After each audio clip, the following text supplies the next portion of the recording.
एकादश्यां निराहारः समभ्यर्च जनार्दनम। আমরা একাদশী করতে সংকোচ করি, আমরা একাদশী করতে কত বুদ্ধি লাগাই, 3-5 করতে থাকি, করব না, শাশুড়ি বলেছে করতে নেই, স্বামী বলেছে করতে নেই, বউ বলেছে তুমি করলে তখন আমি বাপের বাড়ি চলে যাব, কত রকমের সমস্যা, তাই না? হ্যাঁ, আমার কাছে এক ভক্ত এসেছে হাবড়ায়, কান্নাকাটি করছে, বলে বাবা আমি একাদশী করতে পারি না। কেন? বলে একাদশী করলেই আমার বউ গালাগালি করে। বলছে তুমি একাদশী করলে তাহলে আমাকেও করতে হবে, তুমি একাদশী করতে পারবে না। তা ঘরের মধ্যে সমস্যা অনেক রকমেরই হতে পারে, প্রেম সে বলো। কোথাও স্ত্রী একাদশী করতে চাইলে তখন স্বামীর সমস্যা, সমস্যাই সমস্যা, সমস্যার কোনো কমি নেই, প্রেম সে বলো। কোথাও বৌমা একাদশী করতে যাচ্ছে, স্বামীর সমস্যা নেই, শাশুড়ির সমস্যা, কত রকমের সমস্যা। আরো উল্টো জ্ঞান দিচ্ছে, বলে সধবাদেরকে একাদশী করতে নেই। ওরে বাবা, এ তো শাশুড়ি পুরাণের কথা,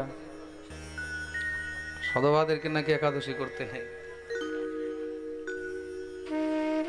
খুব মন দিয়ে শুনবে, একাদশী বিষয়ে স্পষ্ট রূপে লেখা রয়েছে হরিভক্তি বিলাস এবং নির্ণয় সিন্ধুর মধ্যে। 8 বৎসর বয়স থেকে নিয়ে 80 বৎসর বয়স পর্যন্ত প্রত্যেক ব্যক্তি একাদশী করতে পারে। রাজা মুচকুন্দ নিজের রাজ্যের মধ্যে স্ত্রী, পুত্র, ভাই, বোন, শুধু কুটুম তাই নয়, রাজ্যের মধ্যে প্রত্যেকটি প্রজাকে নিয়ে একাদশী করতেন। রাজা মুচকুন্দের রাজ্যের মধ্যে কাউকে একাদশীর দিন অন্ন গ্রহণের কোনো অধিকার ছিল না। একাদশীর আগের দিন রাজ কর্মচারীরা পুরো নগরে গিয়ে ঢোল পিটিয়ে পিটিয়ে বলে আসতো, কালকে একাদশী, খুব মন দিয়ে শুনবে, কালকে কেউ অন্ন গ্রহণ করিবে না। এইভাবে একাদশী করতেন আর এইভাবে একাদশী করাতেন। আমরা রাজা মুচকুন্দ থেকে উপরে হয়ে গেলাম। শ্রী অম্বরীশজি মহারাজ একাদশী করতেন, তার সঙ্গে তার স্ত্রী একাদশী করলো। তাহলে তার স্ত্রী কি বিধবা ছিল নাকি? জোরে বলো। আসলে এই নিয়মগুলো কেন বানানো হয়েছে? এই নিয়মগুলো পূর্ব সময়ে যারা একটু বুদ্ধিমান মহিলারা হতো, বেশি চালাক, বেশি চতুর, তারা তখন এইসব নিয়ম বানিয়ে দিত, তাতে আর একাদশী করতে হবে না, আমরা যা ইচ্ছা তা খেতে পারবো। যে বিধবা হয়ে যাবে তখন তো মানে তাদেরকে দিয়ে করিয়ে দেবো আর কি। প্রেম সে বলো, খুব মন দিয়ে শুনবে কিন্তু। একাদশী সবার জন্য, কি সধবা কি বিধবা এগুলো নিয়ে কোনো প্রকারের কোনো সংশয় নেই, কোনো সংশয় রাখবে না, সবাই করতে পারে। আবাল বৃদ্ধ বনিতাহা, বাচ্চা, বৃদ্ধ, স্ত্রী, পুরুষ সবাই একাদশী করতে পারে। 8 বছরের নিচে যদি কোনো বাচ্চা একাদশী না করে তাহলে তার কোনো দোষ হবে না, তাকে পাপ স্পর্শ করবে না।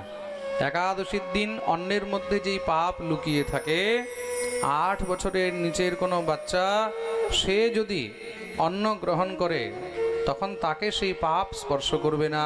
খুব মন দিয়ে শুনবে কিন্তু। 8 বৎসরের উপরে যদি কোনো বাচ্চা একাদশী না করে তখন তাকে কিন্তু পাপ স্পর্শ করতে পারে। প্রেম সে বলো।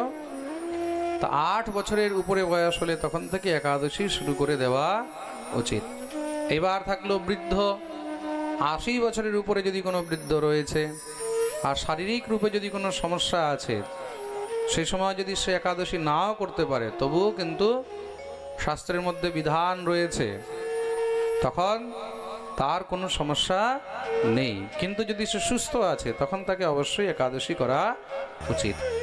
এইবার থাকলো তার নিচে বা তার মাঝখানে যদি কেউ 8 বছরের উপর থেকে নিয়ে 80 বছরের মধ্যে কেউ যদি অসুস্থ হয়, খুব সমস্যার মধ্যে আছে, হসপিটালাইজড আছে বা খুব চরম অসুস্থ আছে, সে অবস্থায় কি করবে? তো শাস্ত্রের মধ্যে স্পষ্ট রূপে লেখা রয়েছে, আপাতকালে মর্যাদা নাস্তি। বিপত্তিকালে কোনো প্রকারের কোনো শাস্ত্র নিয়ম চলে না। যখন বিপত্তি কাল হয়, বিপত্তি কালে যেইভাবে প্রাণ বাঁচানো যায় সেটাই হলো একমাত্র ধর্ম। প্রেম সে বলো।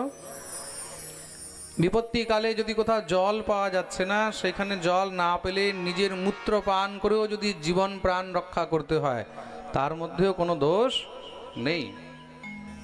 এখানে অনেকে হয়তো জানবে 2001 সালে গুজরাটে বিশাল বড় ভূমিকম্প হয়েছিল, জানো তো অনেকে? যারা ওই সময় অল্প বয়স ছিল বা যাদের ঠিকঠাক বয়স ছিল তাদের ভালো করে খেয়াল আছে হবে। 2001 সালে গুজরাটে বিশাল ভূমিকম্প হয়েছিল। ওই ভূমিকম্পের মধ্যে আমরা স্কুলের মধ্যে টাকা কালেকশন করে ওখানে পাঠিয়েছিলাম। বিশাল বড় আপদা হয়েছিল। ভারতের মধ্যে এত বড় আপদা এখনো পর্যন্ত ভূমিকম্পে কোথাও হয়নি। সেই ভূমিকম্পের মধ্যে আমি তখন একটা নিউজের মধ্যে পড়েছি, একজন ব্যক্তি সে যে ঘরের মধ্যে মালবার নিচে যে চাপা পড়ে গেছে, তা প্রায় ওকে 12 দিন 13 দিন পরে ওকে বার করা হয়েছে। তো 12-13 দিন পর্যন্ত সে জীবিত কি করেছিল? তা সেই 12-13 দিনের মধ্যে তার ভিতরেই সে নিজের মূত্র পান করে জীবিত ছিল। বিচার করে দেখুন। তা সেটা হলো কি আপাতকাল, বিপত্তি, তাই তো? তা বিপত্তির মধ্যে যদি এখন নিয়ম দেখা যায়, যদি শাস্ত্র দেখতে যায়, তাহলে বাঁচবে? জোরে বলো না। শাস্ত্র নিজেই বলছে যখন বিপত্তি কাল হয়, যখন সমস্যা আসে, তা সেই অবস্থায় কোনো নিয়ম কাজ করবে না। এখন তোমাকে ধরে রাখো সিংহ খেতে আসছে, তা জীব হত্যা পাপ, জীব হত্যা পাপ, কিন্তু সিংহ তোমাকে খেতে আসছে, তখন তুমি কি করবে? তখন তুমি মাথাটা দিয়ে দেবে, নে ভাই খেয়ে নে? তখন তো নিজের আত্মরক্ষার জন্য তোমাকে প্রয়োজন হলে তাকে বধও করতে হবে। এটাই হলো শাস্ত্র সিদ্ধান্ত। প্রেম সে বলো। তা একাদশীর ব্রত অবশ্যই করিবেন। যদি সামর্থ্য আছে তাহলে একাদশী অবশ্যই করতে হবে। আর সামর্থ্য থেকে যদি কেউ একাদশী না করে, তবে গিয়ে তাকে সেই পাপ অবশ্যই ভোগ করতে হবে। প্রেম সে বলো। কালকে একাদশীর ব্রত আছে, জানা আছে তো সবার? হ্যাঁ, এখানে কে কে একাদশী করে হাত তোলো তো দেখি। বাহ, প্রথম বছর যখন এসেছিলাম তখন কেমন হাত ছিল, আজকে কেমন হাত আছে দেখো। হ্যাঁ, কত আনন্দ হচ্ছে আজকে দেখে। এই ভাগবতের দ্বারা কত পরিবর্তন হচ্ছে। হ্যাঁ, কত হাত উঠলো একাদশীর জন্য, বিশাল ব্যাপার। আর একাদশী শুধু আমরা নয়, ভগবানের বাপ একাদশী করে, নন্দ বাবা। একাদশ্যাম নিরাহার সমভ্যর্চ জনার্দনম স্নাতুম নন্দস্তু কালিন্দ্যা দ্বাদশ্যাম জলমাবিশত। কালকের যে একাদশী পুত্রদা একাদশী, এটাকে কুর্ম দ্বাদশী রূপে আমরা পালন করছি। খুব মন দিয়ে শুনবে। যদ্যপি তিথি হিসাবে আজকেই একাদশী আছে, কিন্তু দশমী বিদ্যা থাকার কারণে আমরা কালকে দ্বাদশী সংযুক্ত একাদশী করছি। কেন? দ্বাদশী সংযুক্ত একাদশী হলো একমাত্র শ্রেষ্ঠ একাদশী। প্রেম সে বলো। নন্দ বাবা দ্বাদশীর দিন যমুনা স্নান করতে গেছেন, কিন্তু ব্রহ্ম মুহূর্তে যাওয়ার জায়গায় নিশিকালে চলে গেছেন। আর নিশাকাল হলো দেবতাদের বিশ্রামের সময়। নিশাকালে কোনো গাছপালার কোনো কিছু মহারাজ স্পর্শ করতে নেই, ভাঙতে নেই, ছিঁড়তে নেই। নিশাকালে দেবদেবীদেরও বিশ্রামের সময়, জল দেবতার বিশ্রামের সময় তিনি স্নান করতে যখন যমুনায় ডুব দিয়েছেন, বরুণের অনুচররা ধরে নিয়ে চলে গেছেন বরুণ লোকে। ব্রজবাসীদের তো সব কান্নাকাটি শুরু, সকাল থেকে কোথায় গেল নন্দ বাবা, কোথায় গেল, কোথায় গেল। ভগবান দীর্ঘ সময় অপেক্ষা করলেন, যখন দেখছেন যে বরুণ আর ছাড়ছে না, ভগবান বরুণ লোকে চলে গেলেন। বরুণ লোকে যেতেই দিব্য ভগবানের সেখানে স্বাগত হয়েছে। প্রাপ্তম বীক্ষ ঋষিকেশম লোকপালঃ সপর্যয়া महत्या पूजयत्वाह तद्दर्शन महोत्सव। বরুণ লোকে প্রবেশ করতেই দিব্য ভগবানের খুব সুন্দর স্বাগত হলো। পুষ্পবৃষ্টি হচ্ছে, দুন্দুভি বাজছে, শঙ্খ বাজছে, চারদিকে ঘণ্টা বাজছে, করতাল বাজছে, দিব্য মহারাজ গায়ন হচ্ছে, জয় জয়কার হচ্ছে। বরুণ নিয়ে গিয়ে উচ্চ আসনে বসিয়ে ভগবানের পুজো করলেন। বলিয়ে ভক্তবৎসল ভগবান কি জয়। ভগবান বরুণকে বললেন, আমি তোমার উপরে খুব প্রসন্ন হয়েছে বরুণ, কিন্তু একটি কথা বলো, তুমি জানো না কাকে ধরে নিয়ে এসেছো? বলে, প্রভু এটা তো জানি, আপনার পিতৃদেবকে আনা হয়েছে। আনীতোয়ম তব পিতা তদ ভবান ক্ষন্তমর্হতি। আনীতোয়ম তব পিতা, তোমার পিতৃদেবকে আনা হয়েছে। ভগবান বললেন, তাহলে এটাও জানো যে আমি যদি চাই পুরো বরুণ লোককে জ্বালিয়ে ছাই করে দিতে পারি? বলে, এটাও জানি। তাহলে তুমি ছাড়লে না কেন? বলে, গোবিন্দ নিয়তামেশ পিতা তে পিতৃবৎসল। নিশ্চয়ই আমরা ভাবলাম ভুল করে যখন আপনার পিতাকে ধরে নিয়ে আসা হয়েছে, আপনি আপনার পিতাকে ছাড়াতে আসবেন, আর সেই একটি সুযোগ যাতে এই বরুণ লোকে আপনার চরণধুলি পড়বে, আমরাও আপনার দর্শন করে নেব। তা যদি গোবিন্দ দর্শনের জন্য, শ্যামকে পাওয়ার জন্য, কৃষ্ণের কৃপা প্রাপ্তির জন্য কোনো ভুলও হয়, তো সেই ভুলও ভুল নয়, সেটাও কিন্তু তখন কৃপা হয়ে যায়। প্রেম সে বলো। ভগবান কৃপা করলেন, বলে ঠিক আছে, বাবাকে আনো। নন্দ বাবাকে নিয়ে আসলেন। নন্দ বাবা পুত্রকে পেয়ে একদম বুকে জড়িয়ে ধরেছেন। ভগবান নন্দ বাবাকে নিয়ে ফিরিয়ে আসলেন। চারোদিকে মহারাজ চর্চা শুরু হয়ে গেছে। সত্যিই তো গোবিন্দ নারায়ণ। নন্দ বাবা যে বলেছিল, তস্মাৎ নন্দাত্মজোয়ম তে নারায়ণ সমগুণৈ। রাখাল বালকরা সব গোবিন্দকে ধরেছে, শুনেছি তুই নাকি নারায়ণ। ভগবান বললেন, কে বলেছে? বলে, না, আমরা শুনেছি তুই নারায়ণ। ভগবান বললেন, আচ্ছা ঠিক আছে, আমি নারায়ণ, কি করা যায় বলো? বলে, তাহলে আমাদেরকে বৈকুণ্ঠ দর্শন করিয়ে নিয়ে আয়, নারায়ণ তো বৈকুণ্ঠে থাকে। ভগবান বললেন, চলো তোমাদেরকে দর্শন করিয়ে আসি। চোখ বন্ধ করো।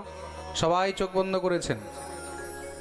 বিষ্ণুর মায়া ভগবতী ইয়া সম্মোহিতম জগৎ। এটাই হলো গোবিন্দের মায়া। সবাই চোখ বন্ধ করে আছেন, শরীর কিন্তু এখানেই আছে। কোথায়? বৃন্দাবনে। কিন্তু সূক্ষ্ম রূপে ভগবান সবাইকে নিয়ে বৈকুণ্ঠে উপস্থিত হলেন। আর যখনই বৈকুণ্ঠে গিয়ে উপস্থিত হয়েছেন, বৈকুণ্ঠের সেই দিব্য শোভা দেখে সব রাখাল বালকরা একদম আনন্দিত হয়ে গেছে, মন প্রফুল্লিত হয়ে গেল। আহা, কি সুন্দর এই বৈকুণ্ঠ! কিন্তু যখনই বৈকুণ্ঠের ভিতরে ভগবান প্রবেশ করলেন, ভগবানকে সেবকগণ নিয়ে উচ্চ আসনে বসিয়েছেন। প্রভুর আসনে ভগবান গিয়ে বসলেন। সব মহারাজ, যোগী, মুনি, সিদ্ধগণ, ভগবৎ পার্ষদগণ ভগবানের স্তুতি করছেন। রাখাল বালকরা যখনই ঠাকুরের কাছে যেতে গেছে, সবাই দাঁড় করে দিয়েছে, এখানে দাঁড়াও, আগে যেতে পারবে না। আরে আমাদের সখা, আমাদের বন্ধু, আমাদের মিত্র, আমরা তার কাছেই বসি, তার কাছেই খাই, তার কাছেই ঘুমাই, তাকে নিয়েই তো চলি, আমরা তার কাছে যেতে পারবো না? বলে, এইসব বৃন্দাবনে চলে, সেখানেই চলবে, এগুলো বৈকুণ্ঠে চলবে না। সবাই কানাইকে বলছে, কানাই আমাদের আর বৈকুণ্ঠ ভালো লাগছে না, তাহলে বলে আমাদেরকে বৃন্দাবন নিয়ে চল। ভগবান সবাইকে বৃন্দাবনে নিয়ে চলে আসলেন। যখনই বৃন্দাবনে এসে উপস্থিত হয়েছে, সবাই গোবিন্দকে বুকে জড়িয়ে ধরে হাও হাও করে কাঁদতে লেগেছে। ঠাকুর বললেন, কাঁদছো কেন? বৈকুণ্ঠ ভালো লাগেনি? বলে, কানাই তোকে ছেড়ে আর বৈকুণ্ঠ কি ভালো লাগে? সেই বৈকুণ্ঠে গিয়েও যদি মনে হয় যে তোর থেকে দূরে আছি, তখন সেই বৈকুণ্ঠেরও আমাদের আর প্রয়োজন নেই। যে আনন্দই বৃন্দাবনে আছে, সে আনন্দ বৈকুণ্ঠেতেও নেই। বৃন্দাবনে আমরা তোকে বুকে জড়িয়ে ধরতে পারি, বৃন্দাবনে আমরা তোর সঙ্গে বসে খেতে পারি, তোকে খাওয়াতে পারি, তোকে ঘাড়ে চাপাতে পারি, আমরা তোর ঘাড়েও চাপতে পারি। খেলতে খেলতে ভগবান হেরে যান, শ্রীদামা ঠাকুরের পিঠে উঠে বসে যায়। পিঠে বসে ঠাকুরকে বলছে, চল মেরে ঘোড়ে, চল মেরে ঘোড়ে। বৈকুণ্ঠাধিপতি শ্রীহরিকে কেউ বলতে পারবে, পিঠে চাপতে পারবে? যেই আনন্দ বৃন্দাবনে আছে, বৃন্দাবনে ভগবান স্বয়ং ভগবান হয়েও ভগবত ঐশ্বর্য প্রকাশ কখনো কাউকে দেখান না। এখানে ভগবানও সাধারণ গোয়ালা। কানাই, আমরা না তোকে ছেড়ে থাকতে পারবো না। আমরা যেইখানেই থাকি, তোকে যেন আমরা কাছে পাই। তুই না থাকলে তো আমাদের প্রাণও থাকবে না রে। ভগবান মনে মনে ভাবছেন, কিছুক্ষণ আমি তাদের থেকে দূর কি হলাম, তাদের এই পরিস্থিতি, আর যেদিন তাদেরকে ছেড়ে যাব, সেদিন তারা কিভাবে থাকবে? ভগবান বললেন, জানো, আমাকে ওই বৃন্দাবন ছাড়া ওই বৈকুণ্ঠ ভালো লাগে না। যে আনন্দ ওই বৃন্দাবনে আছে, সে আনন্দ আমি অন্য কোথাও পাই না। এই বৃন্দাবন ছেড়ে আমি কখনো বাইরে যাই না, কখনো বাইরে যাই না। বৃন্দাবনম পরিত্যজ্য পাদমেকম ন গচ্ছতি।